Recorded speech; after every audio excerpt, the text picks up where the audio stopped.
Back to cook travel eat. ഇന്നേ നമ്മളൊരു ഗോബി 65യുടെ റെസിപ്പിയാണ് ചെയ്യുന്നത്. നമ്മൾ ചിക്കൻ 65ഉം ഫിഷിൻ്റെ 65 ഒക്കെ ഒരുപാട് കണ്ടിട്ടുണ്ട്. നമ്മൾ വെജിറ്റേറിയൻ ആയിട്ടുള്ള ഒരു 65 റെസിപ്പി. അപ്പോൾ അതെങ്ങനെയാണ് ചെയ്യണമെന്ന് നോക്കാം.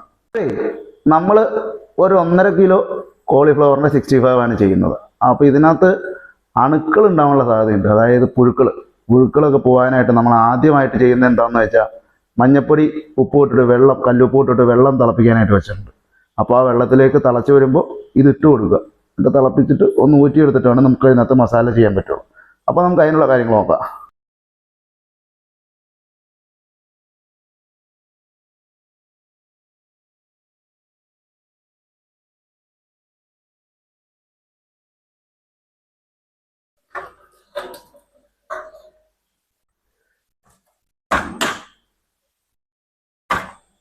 നമുക്കിതൊന്ന് ഇളക്കി കൊടുക്കാം കേട്ടോ. അപ്പോൾ എല്ലാ ഭാഗത്തേക്കും ആ വെള്ളം ഉപ്പും ഇതും കൂടെ ഉള്ള വെള്ളം ഇറങ്ങട്ടെ.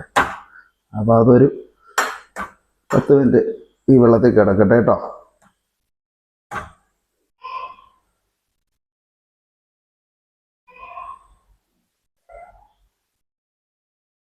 നമ്മുടെ കോളിഫ്ലവർ ഇവിടെ ആവശ്യത്തിന് വെള്ളത്തിൽ കിടന്ന് തിളച്ച അഴുക്കൊക്കെ പോയി സെറ്റായിട്ട് വന്നിട്ടുണ്ട്. നമുക്കിതിനകത്തൊരു പാത്രത്തിലേക്ക് വെള്ളം പോകാനായിട്ട് ഊറ്റി വയ്ക്കാം.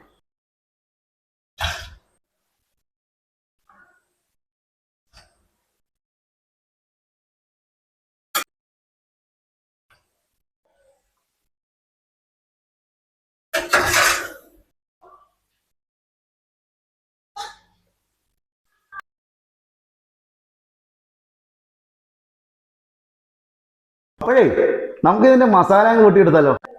വെളുത്തുള്ളി ഇട്ട് കൊടുക്കാം, പച്ചമുളക് ഇട്ട് കൊടുക്കാം, ഇഞ്ചി ഇട്ട് കൊടുക്കാം. ഇനി നമ്മുടെ 65ന് ഡിഫറൻ്റ് ആയിട്ടുള്ളൊരു ഫ്ലേവറും മണമൊക്കെ കിട്ടാനായിട്ട് പുതിനയും മല്ലിയും കൂടെ ഇട്ട് കൊടുക്കുക. ഒരു 30 ഗ്രാം മല്ലിയില,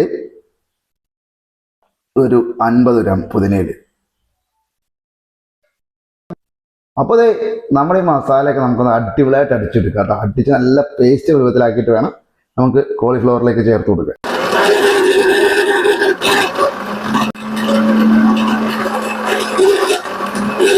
അപ്പോൾ നമ്മുടെ മസാലയൊക്കെ അടിപൊളിയായിട്ട് അടിച്ചെടുത്തിട്ടുണ്ട് കേട്ടോ. അപ്പോഴേ നമ്മളൊരു മസാലയൊക്കെ റെഡിയാക്കി വെച്ചിട്ടുണ്ട്. ഇനി നമുക്ക് ഈ മസാലയൊക്കെ പരത്തി നമ്മുടെ കോളിഫ്ലവർ റെഡിയാക്കി എടുക്കണം. അതിനൊരു 10-15 മിനിറ്റ് ഫ്രിഡ്ജിനുള്ളിൽ റെസ്റ്റ് ചെയ്യാൻ വെക്കണം. എന്നിട്ട് വേണം നമുക്ക് പൊരിച്ചെടുക്കാൻ. അപ്പോൾ നമുക്ക് ഈ കോളിഫ്ലവർ ഒന്ന് മസാല പറ്റിയെടുത്താലോ. പാത്രം വെച്ചിട്ടുണ്ട്, അതിലേക്ക് കോളിഫ്ലവർ അങ്ങ് ഇടുക.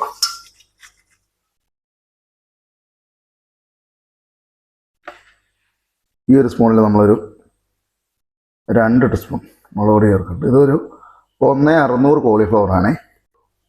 3-3.5 ടീസ്പൂൺ അളവിൽ നമ്മുടെ കോൺഫ്ലവർ പൗഡർ ചേർക്കുന്നുണ്ട് കേട്ടോ.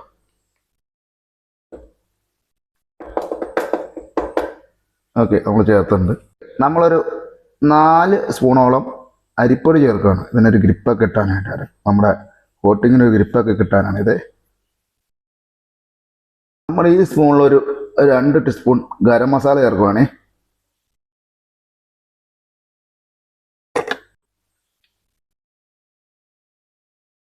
അപ്പോൾ നമ്മൾ അതേ സ്പൂണിൽ തന്നെ 1 സ്പൂൺ ചാറ്റ് മസാല അത് ഇട്ട് കൊടുക്കണം. അപ്പോൾ ചാറ്റ് മസാല നമ്മളിപ്പോൾ 1 സ്പൂൺ ചേർക്കാൻ എന്താണെന്ന് വെച്ചാൽ ഇതൊന്ന് മിക്സ് ചെയ്തിട്ട് അതിൻ്റെ ഉപ്പും കാര്യങ്ങളൊക്കെ വേണം. നമ്മൾ കഴിഞ്ഞ വീഡിയോയിൽ ഇത് ഉപയോഗിച്ചപ്പോൾ പറഞ്ഞിരുന്നു, ഈ ചാറ്റ് മസാല ഉപ്പിൻ്റെ ഒരു ഫ്ലേവറും പുളിയുടെ ഒരു ഫ്ലേവറും മസാലകളുടെ ഫ്ലേവറും ഒക്കെ വരുന്നതാണ്. അപ്പം അത് നോക്കി വേണം ചേർക്കാൻ. അതെ, നമ്മൾ ഇതിനകത്ത് മഞ്ഞൾപ്പൊടി ഓൾറെഡി ആദ്യം വേവിച്ചപ്പോൾ തന്നെ മസാലയ്ക്ക് ആവശ്യമായ മഞ്ഞൾപ്പൊടിയും കൂടി ഇട്ടാണ് വേവിച്ചത്. അതായത് ആദ്യം നമ്മൾ സാധാരണ പച്ചവെള്ളത്തിൽ ഒരു 3 വട്ടം കഴുകിയെടുത്തിട്ടാണ് ഇതിലിട്ട് വേവിച്ച് എടുത്തേക്കുന്നത്. അപ്പോൾ അതിലാവശ്യമായ മഞ്ഞൾപ്പൊടി, ആ ഒരു കളറിന് ആവശ്യമായ മഞ്ഞൾപ്പൊടി ഇതാവുന്ന കണ്ടു കഴിയുമ്പോൾ നമുക്കറിയാം അതിനൊക്കെ ആവശ്യമായ മഞ്ഞൾപ്പൊടി ഉണ്ട്.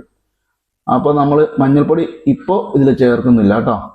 നമുക്ക് തൈര് ചേർത്ത് കൊടുക്കുക. തൈര് പുളി അനുസരിച്ച് വേണം ചേർക്കാൻ കേട്ടോ. നമ്മൾ ഈ ചാറ്റ് മസാലയും അതുപോലെ സോഫ്റ്റ് കിട്ടാനായിട്ട് നമ്മുടെ നാരങ്ങ നീരും അതും ഇതൊക്കെ ചേർക്കണമുണ്ട്. അതനുസരിച്ച് കുറച്ച് വേണം തൈര് ചേർക്കാൻ. നമ്മളിവിടെ കുറച്ച് തൈര് ചേർത്തിട്ടുണ്ട്. അപ്പോൾ നമുക്ക് കസ്തൂരി മേത്തി ഇട്ട് കൊടുക്കുക. ഒരു 1.25 ടീസ്പൂൺ കുരുമുളക് ചേർത്ത് കൊടുക്കുക. ആ കുരുമുളകിൻ്റെ ഫ്ലേവർ മുന്നിൽ നിൽക്കുമ്പോൾ നല്ലൊരു ടേസ്റ്റ് നമുക്ക് കിട്ടും. ഇതിലേക്ക് കളർ വേണം, കുറച്ച് മൊഞ്ച് വേണം എന്നൊക്കെ ഉള്ളവർക്ക് കളറൊക്കെ ചേർക്കാം കേട്ടോ. നമ്മളിവിടെ കാറ്ററിങ്ങിൻ്റെ ഓർഡറിനായാലും വീഡിയോ ചെയ്യുമ്പോഴായാലും കളറിൻ്റെ ഒരു കണ്ടന്റ് പോലും നമ്മൾ യൂസ് ചെയ്യുന്നില്ല. അതുകൊണ്ടാണ് ഞാൻ കളർ ചേർക്കാത്ത കേട്ടോ. അപ്പോൾ നമുക്ക് ആവശ്യത്തിന് ചതച്ച മുളക് ഇട്ട് കൊടുക്കേ.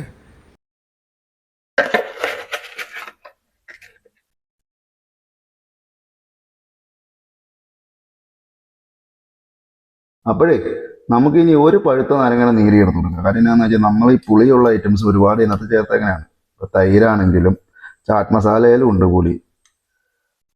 അപ്പോൾ നമ്മൾ നാരങ്ങയിൽ അത് നോക്കിയിട്ട് ആ പുളി നോക്കിയിട്ട് നിങ്ങൾ ചേർത്ത് കൊടുക്കുക കേട്ടോ.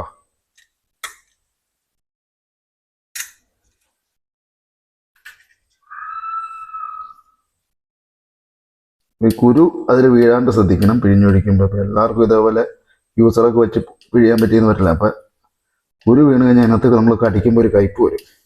മാഗി ക്യൂബാണ് അത്, ഓപ്ഷണലാണ്. കാര്യം എന്താണെന്ന് വെച്ചാൽ നമ്മൾ പറഞ്ഞല്ലോ ഇത് നമ്മുടെ വെജിറ്റേറിയൻ പുലാവും അങ്ങനെയൊക്കെ വരുമ്പോഴത്തേക്ക് നമ്മൾ അതിൻ്റെ കൂടെ ചെയ്തു കൊടുക്കണമെന്ന്. അപ്പം അങ്ങനെ ഈ വെജ് ആയിട്ടുള്ളവർക്ക് ഇത് ചേർക്കേണ്ട ആവശ്യമില്ല. ഈ വെജും നോണും ഒരുപോലെ ഇഷ്ടപ്പെടുന്ന ആളുകൾക്ക് കുറച്ചൊരു ടേസ്റ്റ് ഡിഫറൻസ് കിട്ടാൻ വേണ്ടിയിട്ട് ഇത് ചേർത്ത് കൊടുക്കുക.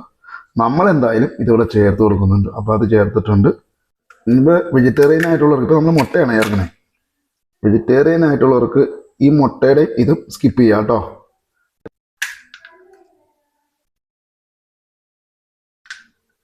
ഇനിയിപ്പോൾ നമ്മൾ സ്പെഷ്യൽ അരച്ച് വെച്ചാണ് മസാലയാണ്. ആദ്യം നമ്മൾ ചതച്ചെടുത്തില്ലേ അത് ഇടുവാണ്.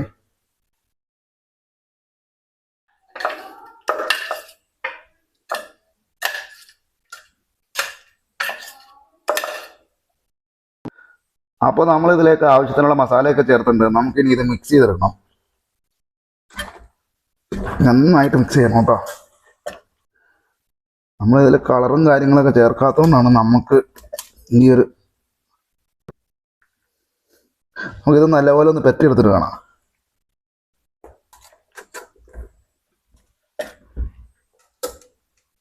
കൂട്ടാൻ നീ മസാലയുടെ മണം അടിച്ചിട്ടാന്ന് തോന്നുന്നു.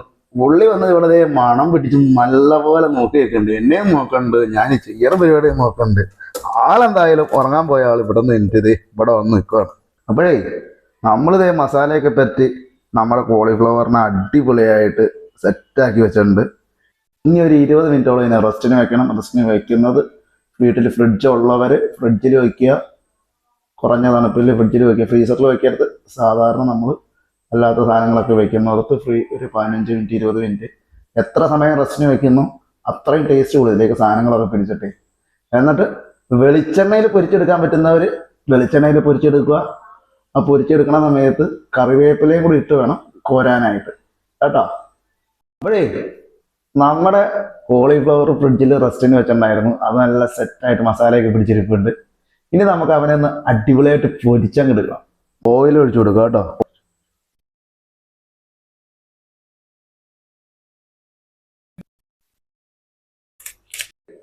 നമ്മുടെ കോളിഫ്ലവറൊക്കെ അടിപൊളിയായിട്ട് സെറ്റായി വന്നിട്ടുണ്ട്. ഇനി നമുക്കിത് അതിനുള്ള ആവശ്യത്തിനുള്ള എണ്ണ നമ്മൾ പാനിൽ ചൂടാക്കാനായിട്ട് ഒഴിച്ചിട്ടുണ്ട്. എണ്ണയും ചൂടായി വന്നിട്ടുണ്ട്. നമുക്കിനി അതിനെ പൊരിച്ചെടുക്കാം.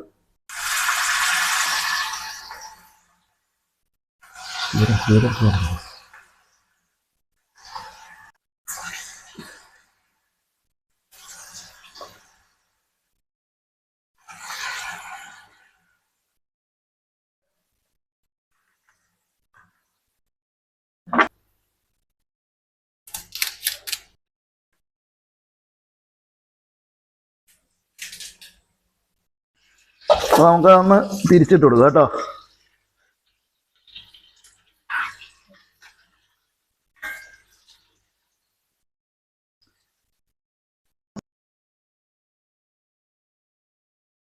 ഇപ്പം നമ്മളിത് കറിവേപ്പില ഇട്ടുകൊണ്ടിരിക്കുകയാണ്. നമ്മൾ കോരാൻ പോവാണ്.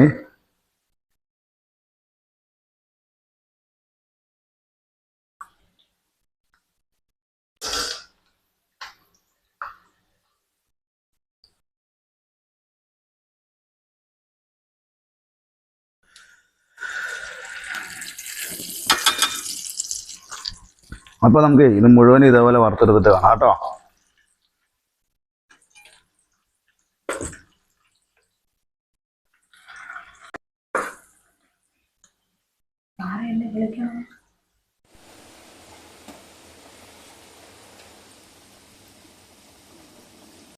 മുഴുവനായിട്ട് നമ്മൾ കോളിഫ്ലവർ വറുത്ത് കഴിഞ്ഞിട്ടുണ്ട്. ഇനി നമുക്ക് അതിൻ്റെ മുകളിലേക്ക് കുറച്ച് കറിവേപ്പില വറുത്തിടണം. അപ്പോൾ അത് എന്നുള്ള പരിപാടിയാണ്.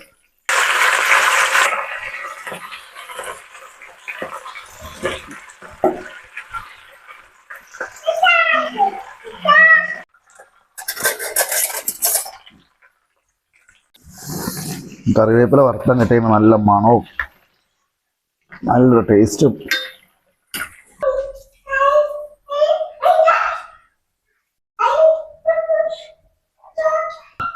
അപ്പോൾ നമ്മുടെ ചട്ടി നല്ല ചൂടായിട്ടിരിപ്പുണ്ട്. അതിലേക്ക് നമ്മുടെ ബട്ടർ നല്ല മെൽറ്റായി വരുന്നുണ്ട്. അപ്പോൾ അതൊന്ന് മെൽറ്റാക്കിയിട്ട് നമ്മുടെ കോളിഫ്ലവർ പൊരിച്ച് വെച്ചേക്കുന്നിട്ട് സോട്ട് ചെയ്തെടുക്കണം. അപ്പോൾ അതൊന്ന് മെൽറ്റായി വരട്ടെ. അപ്പോൾ നമ്മൾ ഒരു ബേസണിലേക്ക് മാറ്റുകയാണത് ഇളക്കി എടുക്കാനായിട്ട്, മിക്സ് ചെയ്തെടുക്കാനായിട്ട്. നമുക്കിൻ്റെ ബട്ടറും വൈറ്റ് എള്ളും സെപ്പറേറ്റാണ് മെൽറ്റ് ചെയ്തിരിക്കുന്നത്. അത് നമ്മൾ നമ്മുടെ കോളിഫ്ലവറിലേക്ക് ഒഴിച്ചു കൊടുക്കുകയാണ്. നമ്മൾ സോസ് ഒഴിച്ചു കൊടുക്കുകയാണേ.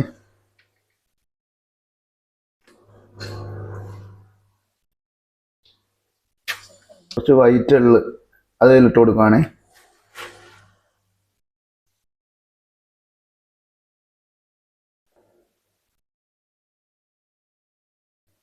മിക്സി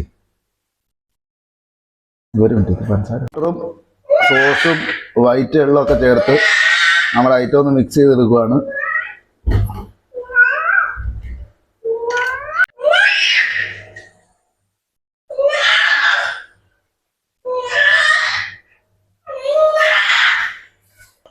അപ്പോഴേ നമ്മുടെ സാധനം അടിപൊളിയായിട്ട് ഇവിടെ റെഡിയായി വന്നിട്ടുണ്ട്. ഇത് നമ്മൾ സാധാരണ ചെയ്യുന്ന രീതിയിലല്ല, ഇത് ഇത്തിരി വെറൈറ്റി ആയിട്ടാണ് ചെയ്തേക്കുന്നത്. സാധാരണ നമ്മളിത് പൊരിച്ചെടുക്കുന്നു, എന്തെങ്കിലും ബട്ടറോ ഈ പറഞ്ഞ എന്തെങ്കിലും സോസോ എന്തെങ്കിലും മിക്സ് ചെയ്തെടുക്കുന്നു. ഇത് നമ്മൾ അങ്ങനെയല്ല, ഈ നമ്മൾ അല്ലാതെ തന്നെ കൈകൊണ്ട് തന്നെ മിക്സ് ചെയ്തെടുത്തിരിക്കുന്ന ഒരു ഐറ്റമാണ്. അപ്പോൾ ഇതാണ് നമ്മുടെ ഐറ്റത്തിൻ്റെ ഫൈനൽ ലുക്ക്. നിങ്ങളെല്ലാവരും ഇത് ചെയ്ത് നോക്കണം. ചാനൽ സപ്പോർട്ട് ചെയ്യുന്ന കാര്യം ഇനി ഞാൻ പറയില്ല, കാരണം നിങ്ങൾ കട്ടയ്ക്ക് തന്നെ നമ്മുടെ കൂടെ നിൽക്കുന്നുണ്ട്. ആ ഒരു ചങ്കടിപ്പ് പോലെ നമ്മുടെ കൂടെ നിൽക്കുക, നമ്മളെ സപ്പോർട്ട് ചെയ്യുക. അടുത്തൊരു വീഡിയോ കാണുന്നവരെ എല്ലാവർക്കും ബൈ ബൈ.